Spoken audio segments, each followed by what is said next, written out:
नमस्कार, मैं बालमुकुंद शर्मा। आज हम कक्षा 8 विषय हिंदी पाठ 2 लाख की चूड़ियाँ, जिसके लेखक हैं कामता नाथ। पाठ परिचय। प्रस्तुत पाठ लाख की चूड़ियाँ लेखक कामता नाथ के बाल्य जीवन से जुड़ी एक घटना से संबंधित है। इस कथा में बदलू मनिहार के माध्यम से लेखक ने मशीनीकरण से कुटीर उद्योगों के उजड़ने की पीड़ा व्यक्त की है। साथ ही औद्योगिक विकास के फलस्वरूप गांवों के सहज प्रेम संबंधों तथा सांस्कृतिक बिखराव को चित्रित किया है। सारे गांव में बदलू मुझे सबसे अच्छा आदमी लगता था, क्योंकि वह मुझे सुंदर सुंदर लाख की गोलियां बनाकर देता था।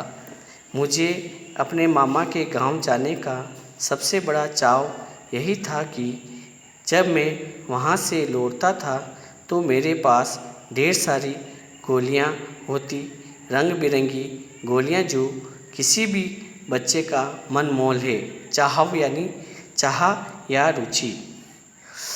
वैसे तो मेरे मामा के गांव का होने के कारण मुझे बदलू को बदलू मामा कहना चाहिए था, परंतु मैं उसे बदलू मामा न कहकर बदलू काका कहा करता था, जैसा कि गांव के सभी बच्चे उसे कहा करते थे।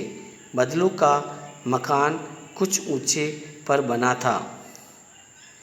मकान के सामने बड़ा सा सहन था, जिसमें एक पुराना नीम का वृक्ष लगा था। उसी के नीचे बैठकर बदलू अपना काम किया करता था।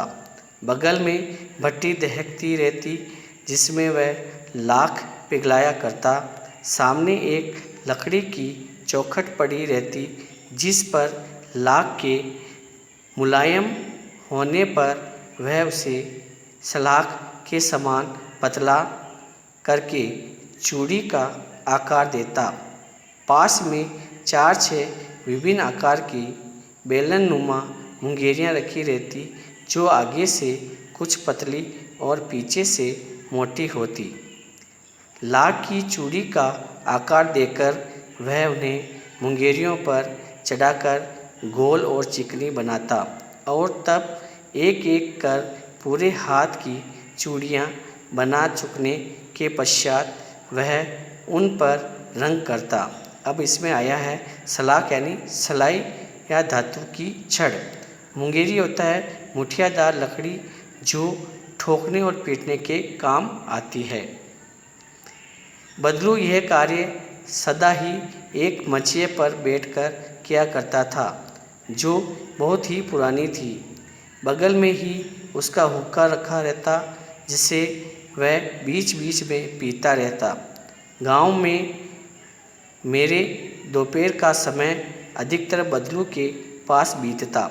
वह मुझे लल्ला कहा करता और मेरे पहुंचते ही मेरे लिए तुरंत एक मचिया मंगा देता। मचिया का अर्थ होता है चारपाई या चौकोर खाट।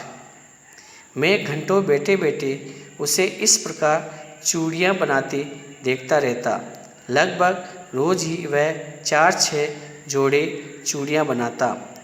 पूरा जोड़ा बना लेने पर वह उसे बेलन पर चढ़ाकर कुछ क्षण चुपचाप देखता रहता, मानो वह बेलन न होकर किसी नववधू की कलाई हो। बदलू मनिहार था। चूड़ियाँ बनाना उसका पैतृक पेशा था और वास्तव में वह बहुत ही सुंदर चूड़ियाँ बनाता था।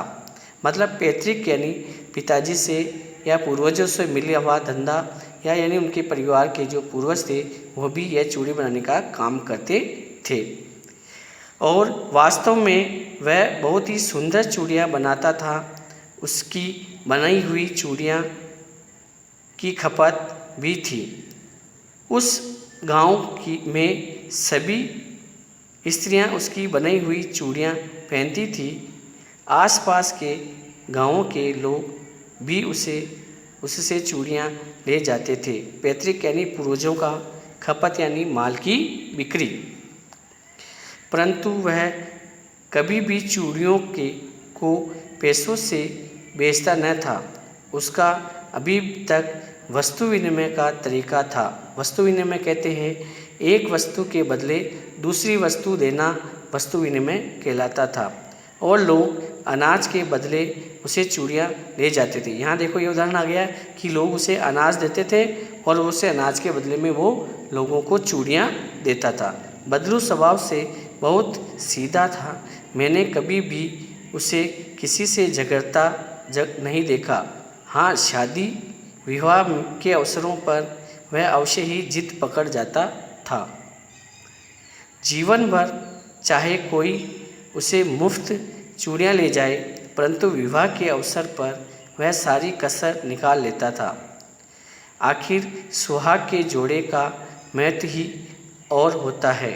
मुझे याद है मेरे मामा के यहाँ किसी लड़की के विवाह पर जरा सी किसी बात पर बिगड़ गया था। कसर यानी होता है घाटा पूरा करना या कमी को पूरी करना।